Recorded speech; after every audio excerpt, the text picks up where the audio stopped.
বিখ্যাত চা বাগিচার স্থলে যেখানে না বললে দেখতে পাচ্ছেন সেখানে কিন্তু সেই জায়গাখানে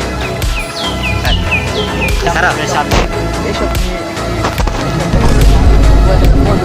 চা বাগিয়ে কি করে নেক্সট পার্টের জন্য আপনারা সকলে কাজ উন্নতি বিনোদন ঘরের দিকে চোখ রাখতে চান তাহলে দেখতে পাবেন এখানে আধা কেজি ওজনের একটি বেগুন পেয়েছি আমরা তা পরবর্তী শেয়ার করবো। আল্লাহ হাফেজ।